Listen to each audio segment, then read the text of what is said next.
right, ladies and gentlemen, I want to welcome you to another episode of We Create Music TV. I am your host, Vaughan, and today we have recording artist and musician, Aris.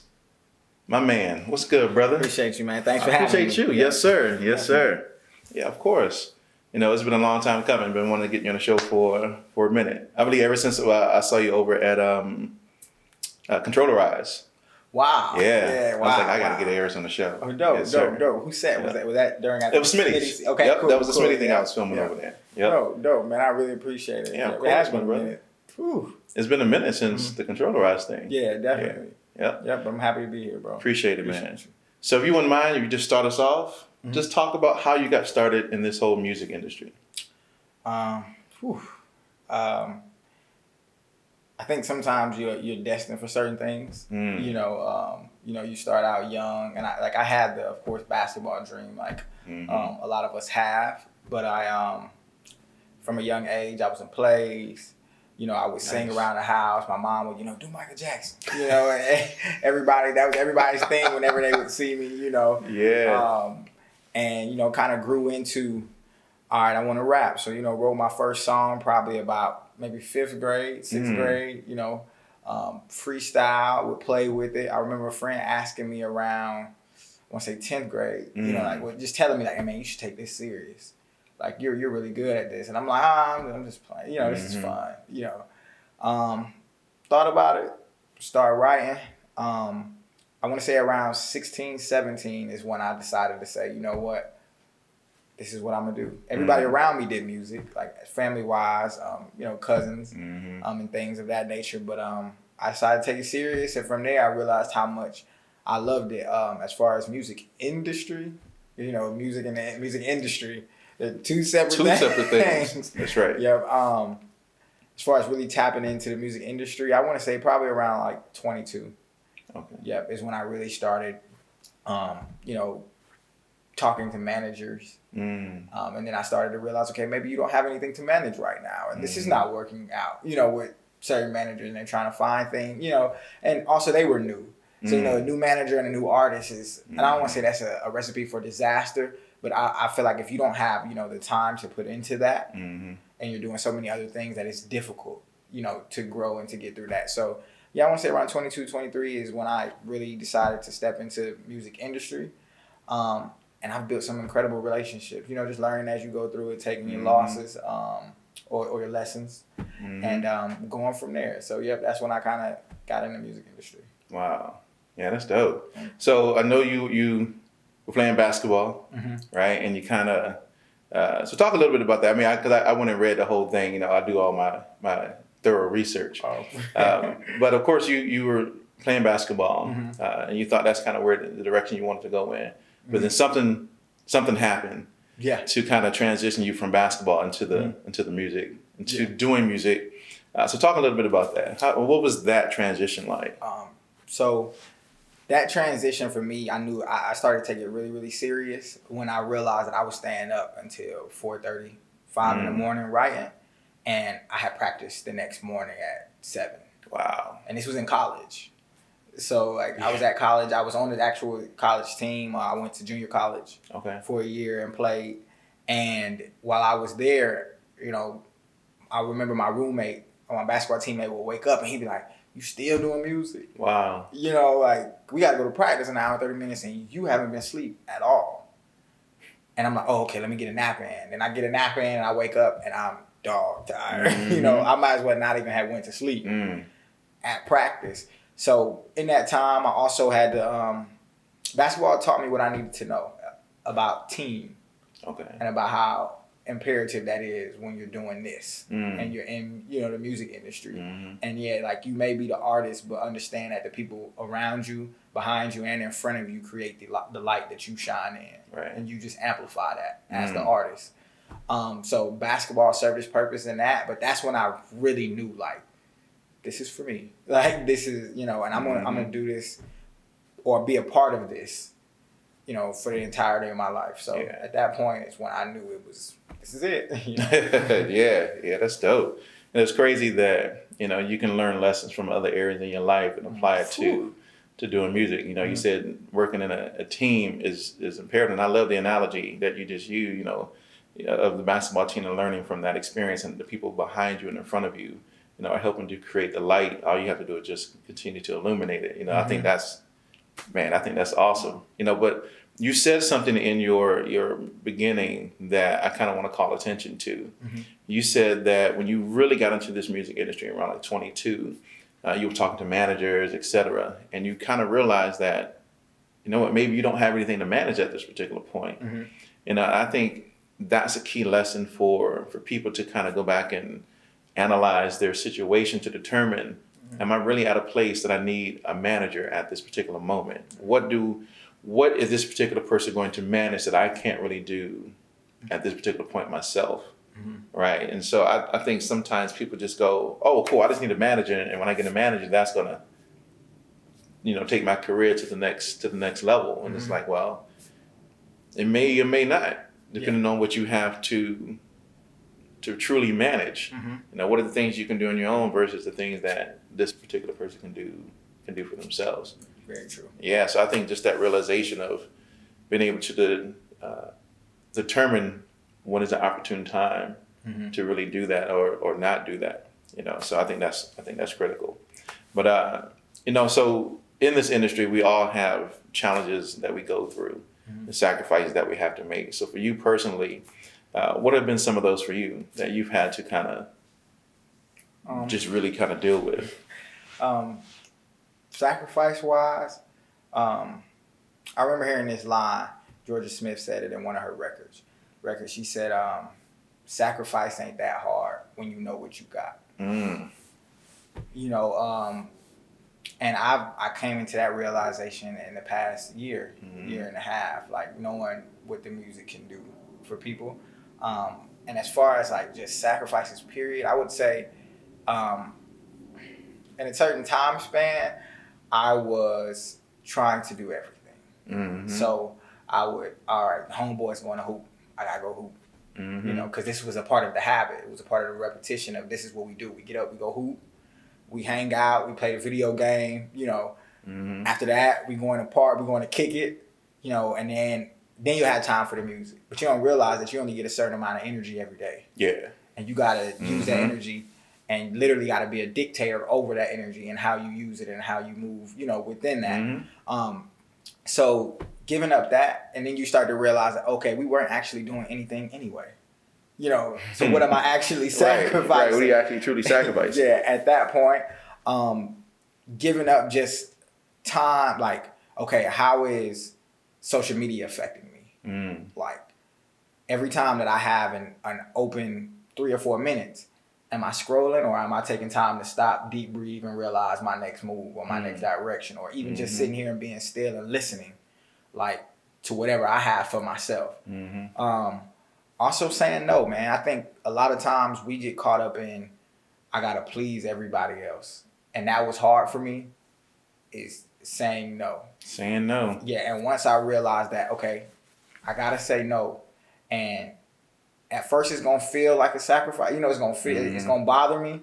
But it's like anything else. When you start to build that habit, you start to understand like your direction and no for anybody else is yes for yourself in a lot, in a lot of situations. So I feel like those two things were the biggest things for me as far as like sacrifice. And of course we know the regular things, you give up. I'm not going out on dates like that now.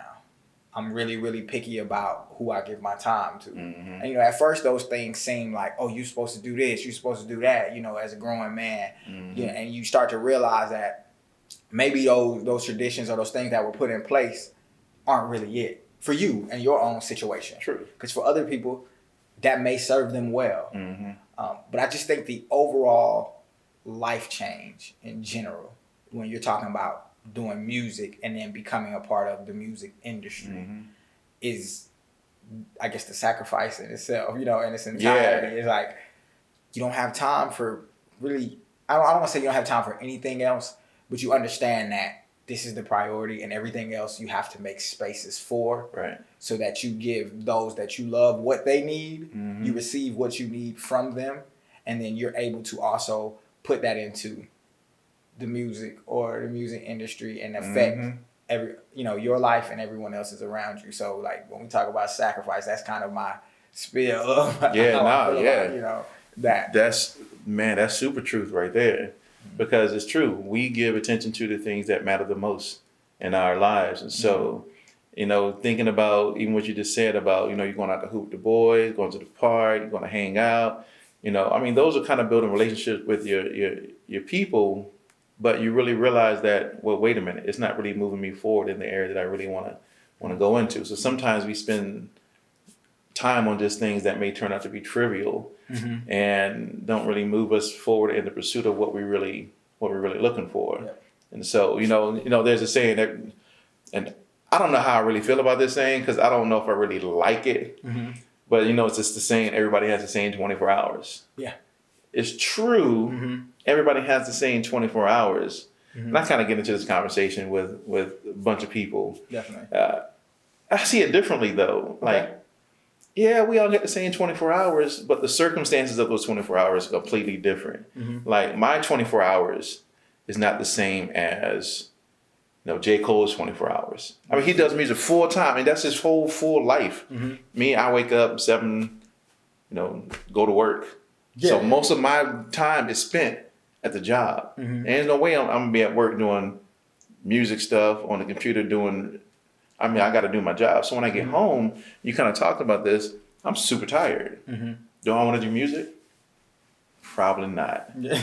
Right? Because I don't get home until like 6:30. And so I'm super tired. Plus, I haven't seen the family. So, you're talking about giving people giving them what they need and you receiving what you need. But it's like, I got a family, so I still got to do family stuff. Yeah. So by the time dinner's done, it's 9:00. Your boy's tired. Yeah. I'm about to go to bed soon. So where's there time for music? Where's there time for this 24 hours that we all have? Yeah. And I would even think in that, when we go back to the sacrifice point, and just for everybody in general, because it's even one of the things that I had to deal with, and still am dealing with, as far as just understanding where to place things. Like understanding that like today may not be the day that I'm doing music, but I'm going to do something that applies to music. Like I may not actually be sitting down and recording, but I'm gonna take 30 minutes or an hour out to go over my set for this show. Or I'm gonna take 30 minutes to an hour out to make sure that my SoundCloud, my Song Trust, my BMI, I'm gonna make sure that everything is in line, my Sound Exchange, so that once I do start to get to a point where my career is going up, that I'm not scrambling trying to figure out, do we have songs registered? Right. Am I getting paid correctly for this? Because that's going to ultimately help and determine how much more time that I can create or I can have for myself to push those. Like, okay, cool. Let me talk to my manager now about going part-time. Right. I've created enough, time and enough spaces and blocks where I can do that now. And music can come in and start to help aid some of those other things that the job had to take care of. Right. So I feel like it's all a progression. One thing I'm big on is there is no right or wrong answer. And I think a lot of people use that. They measure themselves in that, in the right or wrong answer. And I think that's what causes a lot of stress. And that causes a lot of like illnesses, sicknesses. That's a totally different conversation. But, we can talk about that too. But I mean, that's a big part of the whole music thing is that, not to stop you from what you were saying, but that is a big part of this whole thing. It's the part that we don't see, that's all behind the scenes, that aid to people's stress levels and depression and anxiety and all these different things that we just sometimes don't really get that deep into. But I'll let you finish, then we'll come back and we'll talk about that too. No, that's good. I feel like my point was that the point you stopped, that was it. Yeah. It was like I feel like social media has been great in the advertisement and marketing sector of doing everything, because you can definitely put yourself on. But I also think that it has caused us as humans to pay too much attention to what everybody else is doing. Yeah. Everybody else is doing it. And it's like you scroll and I see a snippet of this person's life, and in a sense, you're like, okay, I know this person, you know? And then so you start to consume the things that they're doing that may not even be true because this is what they choose to post. So if you think about you scrolling and you going through this continuously, how much energy that's taking away from you without you not even knowing. And then at the end of the day, you're like, why am I so tired? Well, you've given your energy to the 30,000 people that you follow and you don't know them and don't even realize that. And then you may see this person and you're thinking like, oh, I know you because I follow you, and it's a totally different thing. Totally different thing. Yeah. Like, that's the thing. Unless it's a personal connection that you have with somebody on Instagram that you've met face to face and that you have a relationship with outside of social media, what you see on social media is, to me, is off a side. Like, it doesn't, that's not the truth. That's what I choose to post. Yeah. You know, and I want you to see, because it's social media, I want you to see the glamour, the glitz. I want you to see that I'm in the studio with, you know, whoever X, Y, and Z producer or artist or whoever. And by the time they done clicking that picture, they go back to being how they normally, so crazy. I saw this, it wasn't a movie.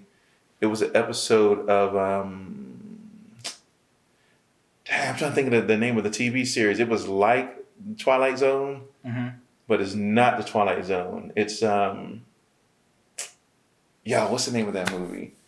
Black something. I can't remember. Black I know what you're talking about. Black. It's on Netflix. Yeah, it's on Netflix. But it's like Twilight Zone, but it's Black I've seen something. An episode of it, and every episode is different. Every episode is different. And so one of the episodes is a lady who, like, it's so weird that they want to get likes. Yeah, and then it depend on like what club or what you're part of. I was like, oh man, but the truth. Black Mirror. Black Mirror, yes. Black Mirror. Yeah. But what's so crazy is that's kind of how social media is. Yeah. We do things for likes. Yeah, and and even on a psychological level, when we think about that, I've heard scientists talk about the fact that that's linked to like dopamine and things like that. So every time you hit it, you feel like you get this. Like, oh wow, I like something, or the person liked it, or this is why people delete posts when they don't get a certain amount of likes.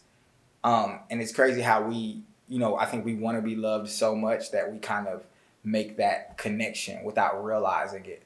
Trying to through the phone, and we realize, and then you realize like, oh, this is why people are zombies to this. Because they don't realize that the love is in here and not out there, in here, and and what somebody else has created. And I feel like we all go through our our own little battles and things like that with it. But I think somebody told me something that made so much sense. They said you gotta use the tool and not let the tool use you. Because once the tool uses you and it's done with you, it just moves on. That's right. Like, to the next individual to use, and it's a continuous cycle. So that's what I would just say with anything. That would be my word of advice to anybody. Man. Like, whatever you do, make sure that you're using the tool. That's right. And the tool is not using you. Yeah, because it's gonna leave you broken and damaged. Hurt. And you see a lot of people Right. There are people who are millionaires on Instagram and don't have a sense of internal wealth outside of that. That's right. So. Yeah, it's so crazy. I see people driving down the highway glued to their phone. Yeah. Glued to their phone.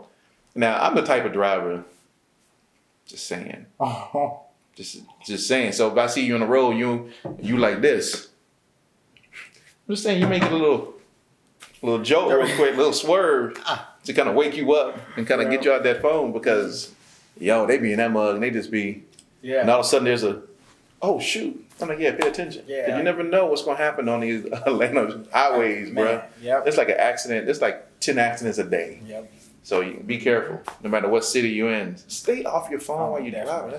That's so crazy. You got a lot of life to live. Don't end it that way. Right. Don't end it that way. Yeah. Man. So speaking of just, living life, I know for you personally, I kind of read about Taelor Records. Okay. So talk about that. Dope. Yeah, talk. People who watch the show know. Yeah, they know. Yeah. So Taelor Records is actually a label I created. I decided to sign myself. And Yo, that's a DJ Khaled move right there. Sorry, I'm just saying. Yeah, I decided to sign myself. Yes. Because I want to walk into a situation with leverage, and I want to build that for myself. And with my people, for my people basically, because I can't live forever, but I would like them to have something to hold on to, like when I'm gone. And but as far as the origin of that, so I dealt with a record label before. I've been offered deals and things of that nature, and I decided to say no to all of them. The record label that I was with, you just know how these things go when you first start and you're trying to make your way through it. You may not know certain things, and you may want to handle them differently when you were in it. They may have not known certain things or done certain things a certain way, and you had to part ways. And it was just understood, and it was no love lost. It was just this is business, and this is what it is.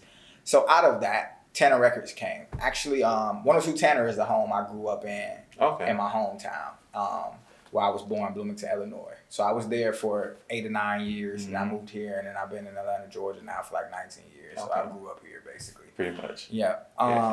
So 102 Taelor is actually the home that I would run around and dance in. Dance. Do Michael Jackson. Do Michael Jackson. Like literally sitting in front of the TV. Yes. Like my mom knew. Like, if you want him to chill out, you pop that VHS in. And I had a cousin that did, like, VHSs at that time. So he would make the tapes and put all the stuff together. And, like, they did me a full, like, hour and 30 minutes of, like, nothing but Michael Jackson. Wow. So this was, like, interviews. This was, music videos. Little shows that they could get snippets of, things like that. They would put them together. And, I would just sit there and just watch, like, in amazement over and over and over and over again. So yeah, that's where Taelor Records came from. I'm building right now.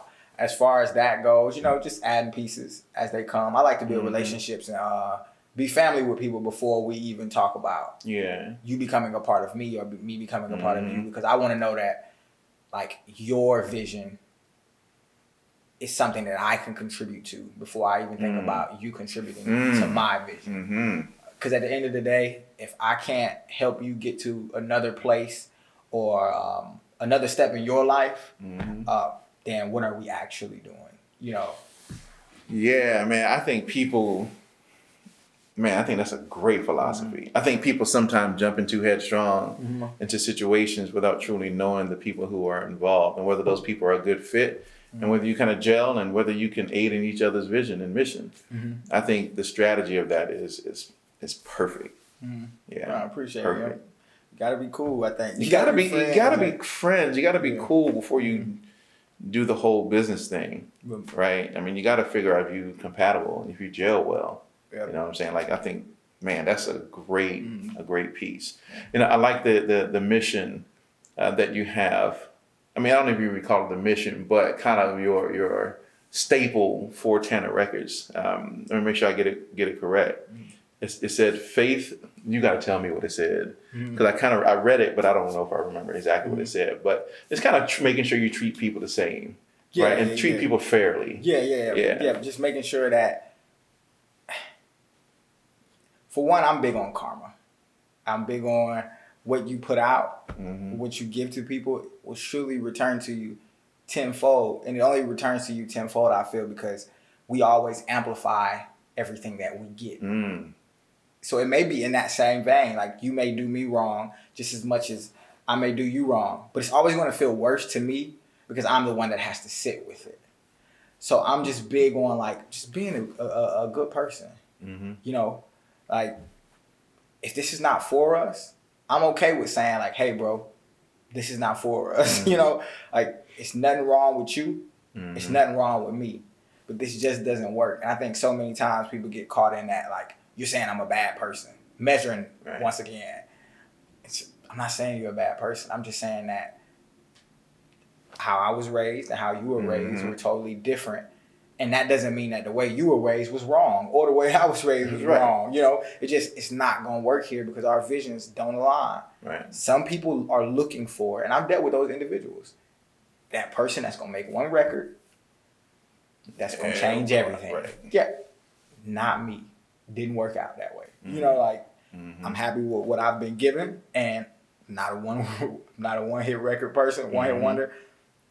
I take pride in building something because if the foundation's strong, it's gonna take much more for it to collapse. That's right. So so just big on, you know, us treating each other the same way, and that's the foundation of the entire company and everything that I do and all the businesses that I'm, you know, into and running at this point. Like, we got to be able to see, not even eye to eye, we just got to be able to tell each other, like, our truth. And in that, we'll create something incredible. Oh, that's what's up, man. You know, I find that, you know, you're speaking about, you know, saying, hey, this may not be working out for the both of us, you know, so sometimes you have to part ways. But I find that people within the music industry are just super sensitive. Yeah. But like Erica said, it's art, you know, and they sensitive about it. Yes, and people are sensitive about their art, brother. Yeah. Wow. And I think it's one of those things where, I think you got to do it so much to the point where you don't care, and not don't care in the sense that, oh, you hating on me, right? Not care in the sense that, oh, this person has an opinion. This is great.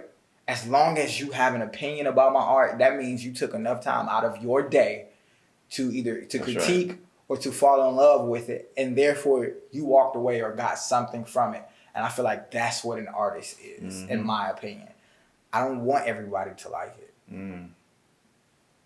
Period. Like, I don't, you know, I don't care that such and such has their opinion on it and it's bad. Like, okay, your opinion about it is bad. So let's sit down and talk, because I'd much rather talk to somebody who says, this is terrible art. What is it? You know, because at that point, we can start to dissect why you feel this way. And I may find a deeper meaning in that because you actually have a valid point. But see, most people don't want to do that. Most people don't want to do that because, like I said, sometimes people are insensitive about, you know, their own creation. And so sometimes we don't want to hear the feedback that people have about our art. But we have to realize that within that criticism or feedback, whatever you want to call it, there's opportunity for growth. Yeah. Like, how do you expect to grow if somebody don't tell you, hey, this is really not working, hey, your cadence or the music that you've chosen or the rhyme pattern that you have or whatever it may be. Like, we grow from those type of experiences, that criticism and feedback, but people don't really, they don't want to get it. They don't like to receive it. You know, this is art, right? And so people can criticize art. I mean, imagine when you go look at a painting, you're like, man, I don't like that painting. Painting sucks, and here's why. And so that artist can go back and go, okay, cool. Is this feedback really relative? If it is, what can I learn from it? If it's not, Nicole, let me move on from it. Everybody's gonna have an opinion. Period. You know, my homie Greg Smith says, opinions are like noses. Everybody got one. Yep. You know what I'm saying? Like, so you got to take it with a whole grain of salt, man. Yep. Like, for real. Yeah, for real. Yeah. It's funny that you even say that, because I was thinking about driving over here, that same thing, as far as like people making opinion fact. Your opinion is your opinion. Don't make it fact, or don't try to impose that on somebody else. It's like, you know, say your opinion, give your opinion, right, and let's go from there. And also, people who are receiving that opinion, don't make everything somebody else says fact. Right. You'll drive yourself crazy thinking that everything is fact. That's not. Right. That's how they feel about it. And opinion, you know, opinions change just like people do. There are certain things that a small thing. When I was younger, I loved jelly. I hated peanut butter. Now I don't eat jelly at all, and I love peanut butter. You know what I'm saying? You know, so like at the time, people change. Period. And at the time, I could have said peanut butter is the worst thing in the world. Like bananas, the worst thing in the world. You know? Right. And in 5 years, bananas may be incredible to you. You know, like, so to make that fat. I doubt it. But you know, I felt that same way about peanut butter. And now I'm just like, wow, peanut butter this is incredible. Yeah. You know, so I just think that we have to understand that we're humans. Right. That this consciousness allows us to have the ability to decipher and choose. And that everybody's opinion is just that. So if somebody chooses an opinion, it's an opinion. Man. That's exactly what it is. An opinion. Cool, brother. So I want to go back and talk about some of the things that you mentioned in the very beginning. You know, one of the things that stuck out to me was, because I experienced when I was growing up, was the whole your mom's making you get up and dance in front of a company, right? You know, they were always like, Brian, get up and do that little dance you always do. You know that, because I was a huge Michael Jackson fan too. I'm talking about like off the wall Michael Jackson though. And then when he was still, you know what I'm saying? Right. he was still dark skinned Michael Jackson. Off the wall Michael Jackson, right? I had the Thriller jacket and the beaded jacket, all this. Oh yeah, I had the whole thing. But I guess sometimes we don't realize how, and you talked about in the very beginning, people being destined for certain things. Even in something like that, people are, I feel that I was destined for music because I grew up loving music and doing music and singing and being in plays and choir and all these. I love basketball too. Yeah. Right? But music was hands down the place where you needed to be.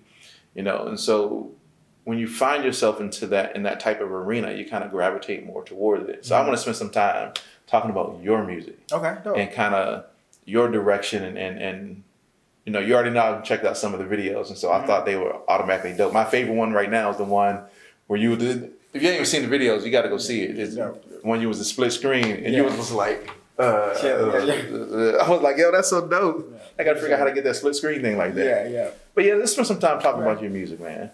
What inspires you? How did you start creating this your music? Where can people find it? And things like that. Okay. As far as inspiration wise, man, I've gotten to the point now where I'm inspired by life itself. So in almost every facet of life, I can write a song about. And that's whether we talking about being happy, we talking about depression, we talking about, you know, the kid walking down the street and what they may be thinking as they're walking down the street. So I just find like inspiration in life in general. Like I became fascinated when I realized that, you know, you have like a 144 billion of a chance to be born as a human. And it's like, oh, I'm here. What else do I need to, you know, like inspire me and feel and taste and, you know, see. So I feel like, you know, life is my inspiration. Like, and I think like when you're creative, like you just run into a block if you're not tapping into, you know, like who you are within. And I've gotten to that point now where it's like, I don't have too many blocks, you know, like creative blocks. So I would say because I'm so inspired by everything around me and within me. So that's what really inspires me. As far as, you know, being able to view or hear the music, I'm of course SoundCloud, Tidal, all streaming platforms. Anywhere that you can buy music, it is there. The only thing I don't have at this point, which I'm going to try to bring back, is actual CDs. You know, actual physical form. With every album that I do, an EP, I want to do I got an exclusive 250 with the actual like label stamped on. I'm like, this is number 1. This is 2. This is 3. You know, and like impressed. So you have that forever. And you know, like this is an actual authentic copy of the CD made, and give it to you, you know, in that way, because I think like humans, we have a connection with like memorabilia and things of that nature. So if I can give albums and CDs out in that way, or have them be paid for in that way, that's what I want to bring back as far as, you know, music wise. Because I remember making my mix CD and 40 songs, 20 songs, 25 songs in there, you know, of all the different music, right? You know, you know, so. I'm definitely looking forward to doing that. But you can get my music everywhere. Anywhere that you listen. Bandcamp. I know a lot of people may not go there, but I can use Bandcamp. Yeah. You know, so Tidal, you know, Apple Music, Amazon Music, all those places where you can check out the music. And as far as, I know you probably didn't ask this, but I know this is always a question that I kind of get. It's like sound-wise. Like, who do I feel like? You sound like it. Yeah, I sound like. Sound like Aris. Appreciate you. And that's the big thing. And that's what I like.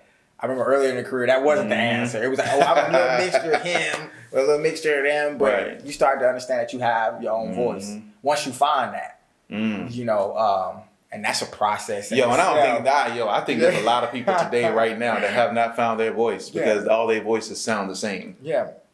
And I think that's a product of the music industry. And like you got to separate yourself from that. Where's my connection with the music that's going to touch the people? Because industry to me just means business. Yeah. You know, like when somebody says music industry. Yeah. We talking about business at that point. We're not talking about music because what they use music for back in time, and when I say in time, in ancient times, in times before this, was spiritual, was ritual, was calling, was, nature. So, and they didn't know anything about music industry. So I feel like you got to first step back and get connected with whomever you are within with the music and find that voice. And then at that point, you could put industry on it because you understand, that for some people it is just a product. And this is the society that we live in, so let's make money doing this. But connect first, because people always feel, I feel like they feel before they hear. And that's why they are into you the way they are into you. Like, we like, just a name for instance, we like Kendrick, or we like Cole because we like Kendrick. We like Cole. You know what I'm saying? Like, we can separate them from That's right. the music as the person because we've gotten to know them over time or whatever they've shown us. And I think that's when you are walking in your voice, when people really, really connect to you, So yeah, I would say music wise, that's, where I'm at. Like, the voice, giving people my voice and really, stepping out, because it's like, this industry, this game is really on faith. Everything you do has to be on, you got to believe in yourself. You sure do. You got to walk in rooms by yourself and you got to make sure you talk to everybody. So that's, right. Where the music is as far as. I like the fact you say you're going to bring CDs back because I like tangible items. Yeah. And there's a lot of people that like tangible items. Streaming is cool. Listening to things on your phone is cool. I like actual CDs. Like, I got CD cases with CDs in it still. That, I don't go play them because they are now all on my iTunes, now on my phone. I can listen to them in the car. Yeah. But I like CDs like this one. Shameless plug. But I like this one, right? Overdose. And I used to go by this producer titled Strychnine Music, right? But this is the very first CD. Yo. Like, and I know because the guy who made it didn't do the Strychnine part correct. Correctly. Yeah. But it was the very first CD that I made when I made my R&B album. Go check it out on all streaming platforms. But definitely go check it out. Yeah, that's tough though. Yeah, and but it brings back nostalgia. It brings back memory. Like, wow, this is a work of art that I put together. When I look at it on iTunes, it's like, cool, it's on iTunes. Yeah, and like the big thing with that is iTunes goes, internet goes, none of it's there anymore. I know. It's so crazy. I think we rely too heavily on definitely technology. Definitely. And who said it? I think Jeff Blacktrack said it. He said new school tools with old school rules. That was one of the things, right? And it's like sometimes we put too much stock in the new school technology that we don't realize that if that goes away, what then do we have? So, like, people don't have mailing lists anymore. Yeah, they don't. And they got followers on Instagram. But I'm like, yo, what happens if Instagram goes down? They don't know. They lose their minds. People lose their minds, because I've seen, like, social media pause for a second or hiccup. Oh, everybody's on another platform. Like, how is it? I'm like, are you serious right now? Yeah. How are they gonna go down? How am I gonna get? It reminds me. I know this is a crazy analogy, but it reminds me like when they were having the whole chicken special at Popeyes. Yeah. And the lady was on the news and she was like, how am I gonna feed my kids? Y'all know we was here for the special. And it's like, yo, that's why they got grocery stores. Yeah. Old-fashioned grocery stores where you buy food. Woo. You don't always have to go to McDonald's to feed your kids. You can actually go buy groceries to feed your kids. Yeah. Kids that way, right? Yeah, something that's gonna be healthy or help. But anyway, yeah. But yeah, it's like, I do think we rely too much on technology. I do think technology made things easier for people. Yeah. Right? But I do think sometimes it becomes a crutch. Oh, definitely. Because we don't want to kind of, if I put a post on Instagram, cool, I get people to like it. So that should take care of the whole networking or take care of my actual marketing. And it doesn't. Yeah. It's just a piece. Yep. It's a piece of it. A small piece. And a very small piece. You don't realize that. Don't realize it. That's right. Hand to hand, me in your face. We know real. This is why some people don't last in the music industry or the music, because the consumers that are buying the music, which is 90% of the world, don't care a lot about what the 10% care about. Right. That are making the music. They're just like, I want the music, and please bring me the music.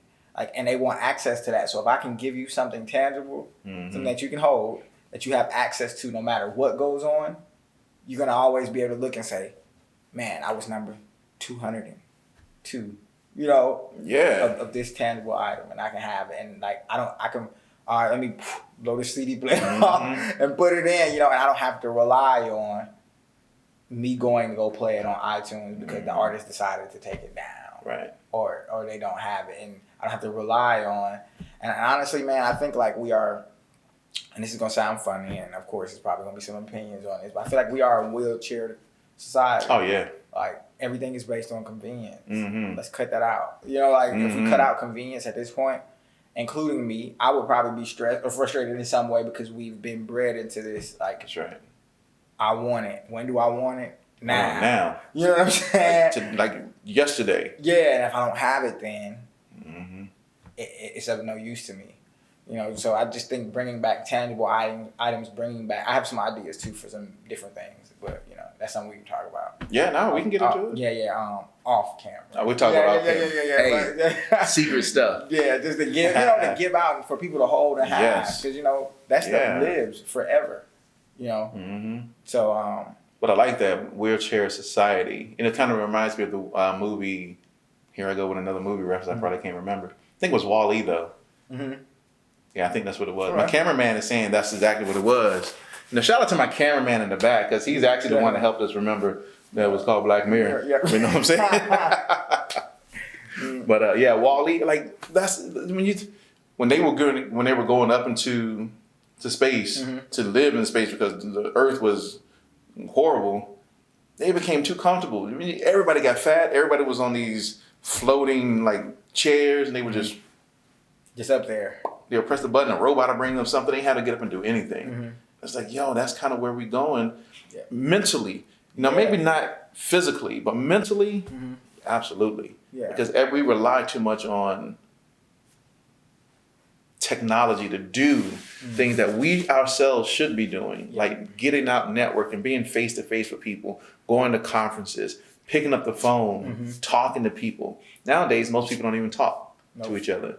I like having conversations with people, so I will call people up. Yeah, that's just I'm an extrovert, like super extrovert, with introvert tendencies. All right, definitely. I like being by myself sometimes, but I want to call people up, not text all the time. But I understand that people choose that method of communication because they themselves want. That's the method they're using because it's like, okay, I'm in retreat mode at this time. I'm relaxing, you know, or I'm in creation mode or whatever it may be, and so.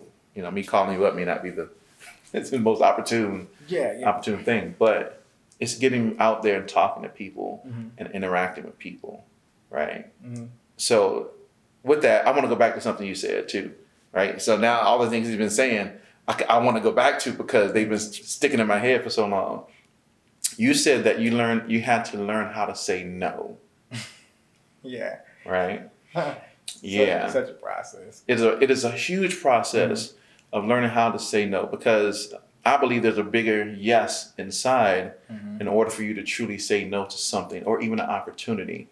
I remember having a conversation with a person that it was so crazy that this person said they were on their honeymoon and somebody called them, wanting them to come, or they were on vacation or something, and wanted them to come and mix an album because some artist, right, and it was a big, super big artist, was in the studio and they needed the engineer. So they called him up, was like, yo, I need you to come. Now this dude's on vacation with his wife. Left. And went to New York to go engineer the session. I was like, oh, hell no, I ain't doing that. Wow. I'm on vacation. Yeah. I'm with the wife. Yeah. And the kids or whoever I'm with. You know, whether it's just me and the wife or, me and the wife. But I couldn't believe it. I was like, yo, wait a minute. But that's a real thing. Yeah. Yep. That is a real thing that I think most people don't kind of consider is that, what if I get that call to come to the studio? How do I deal with that? However you deal with it. You know, I think every individual has they have their own way of handling things or doing things. And I think in time, ultimately, I think we do rely on happiness too much. But I would say that how are you going to feel based upon the decision that you make? Mm-hmm. Because at the end of the day, that record or the record or whomever you're mixing for, they don't care about that. Mm-hmm. Your wife may not even care about that. Like with you internally, mm-hmm. like how are you going to feel? But in that moment, when you make that decision to go mix those records, or you make the decision to stay, what part of you is saying, this is my choice. Mm-hmm. This is what I'm actually choosing to do. And I think from there, no answer is the right or wrong answer. Mm-hmm. It's just, basically what you choose. I would say, if I'm on my honeymoon, I guess it would already be known. Mm-hmm. Like, this is not, for me, just for me, this is... Or whatever it may be. Yeah, I'm not coming vacation to mix or... Yeah, just any... Yeah. I'm not coming to mix that. Mm-hmm. If it's that important to you that I put my stamp on this, you can wait. You can call somebody else in and you can make it better. Because as artists, we all know that the work is never really done. Even when we press it and we put it out, we still listen to it and say, "Oh man, I wish I would have changed this for real." Yeah, I wish I would have said this like this, or I would have made this word. So it's never really done. So why don't you go take time with those things, or you just play the album to yourself and you just breathe with the album, and then once I get back, we can sit down and we can, because you may even find in that moment of like, I'm gonna take the breath and I'm gonna chill, and I don't necessarily need him to come right now because he told me no. That you don't actually need me. Mm-hmm. It could be somebody else that can put forth their best foot forward. So I think, that no word is just however you decide to use it. But at the end of the day, you have to, within, be okay with using that. And I think that for most people, it's necessary a lot, just because we'll say yes to so many things. Mm-hmm. And then we'll look at our list and be like, wow, I've done nothing for myself. That's right. Leaving ourselves unfulfilled. Mm-hmm. And at the end of the day, I would hate for you to leave yourself unfulfilled, in hopes of helping everybody else, because then it gets to the point where you can't even help yourself anymore, or you can't help anybody else. That's or people you were helping because you're unfulfilled, So, yeah, I would just say, be, use at your discretion. But it is big that you use it, It's big that you use it. It's big that you use no. It is really big, just like you use yes. And I don't think you should feel, bad for telling people like no, because some people need to hear it. Some people need, and you just need to be prepared for the consequences from your choice. Yep. That's right. And so there may be times when you miss out on this opportunity, but you got to figure out what is the most important. Is time with my wife the most important at this particular moment, or is getting on this particular record the most important? Yeah. And you got to weigh that. So sometimes it may take a conversation. And there's been times when I've had to come to my wife, hey, babe, look, I need to have this conversation with you about this opportunity. But this opportunity is on date night, though. Yeah. And we'll have a conversation, and we'll talk about it. And it's like, cool. Well, if it's something that's already pre-planned and we've already paid money into it, it's like, that's going to have to hold on. Yeah. But if it's not, then we may come to some type of agreement where we can say, okay, cool, we'll just move date night to a different night. I'll go take care of this, and we'll do that. Yeah, cool. Yep. But it has to be that man. Ooh, we talk about communication. That'd be a whole nother interview. We talk about people and communication and just saying it and not feeling bad that you have to say it or not. And it's not that I don't care about your feelings. It's just that you got to hear this, or you need to know this, so I know that you feel this way, and then you can, say whatever you need to say to me, and whatever I need to deal with on the inside of me, based on you saying that, is what I'll deal with. I think, like you said before, people get too sensitive, and I feel like whenever you tapping into that sensitivity in that way, when somebody has something to say to you, that ain't nothing but your ego. And if you humble that or you quiet that for a second, you'll realize wow, that has nothing to do with my sense of self or sense of pride. This is really what the conversation is. This is adjustments we need to make. This is how we need to go about it, like you said, and communicate it. And I need to not involve that part of me that feels like, hey, it's me, it's about me, everything is me, everything is me. And once I don't involve that part, we'll see that a lot of things that we're having a conversation about or we're trying to get across have nothing to do with anybody trying to hurt me or get over or you saying no bothers me in that way. It's literally this is the way that things are happening. Let's figure out how we can work through this. I can't do this in this manner. Tell me how you feel about it. And leaving at that, but like, we're in a world where people are so sensitive that we can't even open our mouth and say what we dislike. Right. Because as soon as we dislike it, what's called what? Are you hating? Yep. Are you hating? Or we equate it to you don't like me or you don't want to deal with. Right. It has nothing to do I with gotta that. be hating. I'm not hating. I just don't like it. I mean, but it's only when it's person to person. Like, I don't like certain types of food, but I ain't hating on. I don't like bananas. I think y'all know that. Yeah, you're not. Right? But you ain't. I ain't hating on bananas. I'm not out there having whole campaigns against bananas and trying to stop other people from eating bananas. I just don't like it personally. So. And the same can be with what they, Right. Like, and I guess, that part of your, what you're bringing to me is a banana, and I don't like it. I don't like it, so we're good. Nothing against you. Yeah, so. That's right. Definitely. That's right. Man, so what advice would you have for people wanting to get into this music industry? What would you tell them? 2 things. Be yourself. Figure out who that is first before you step into this, because you will definitely fall for anything in this if you don't know who you are. And if you are that person that falls for anything and you know that, then cool. At least you know who you are. That's right. Period. That would be my first thing, is find out who you are before you step into this. And the second thing would be your path is your path. It has nothing to do with anyone else. And when I say that, I'm not saying that other people aren't included in your path or they don't contribute to that. But what I'm saying is that my situation is different than another MC situation. Somebody else's situation is different than somebody else's situation. So at the end of the day, you got to really listen to yourself spiritually. And if you're into that, spiritually, internally, you got to go with what you feel and take advice or listen to the people that you know have not only their best interest in mind, but yours, and go from there. But don't compare your situation with anybody else's situation, because it's always going to be unique and different in every facet. So those would be my 2 big things as far as, advice-wise. And I will also want to just, I guess, add that, like, when people ask me, I kind of just give them those same 2 things, because I can't really tell you what to do. Like, I can try to help you, but at the end of the day, only you know your situation and where you want to go. Right. So, like Cole said, some people are happy just making it to the league. And some people want to be the greatest in the league. So, whatever your path is, and some people are only meant to be in the league or come to the league. So whatever your path is in that, I would say first you got to be you to find that. Second, know that your situation is unique. Yep.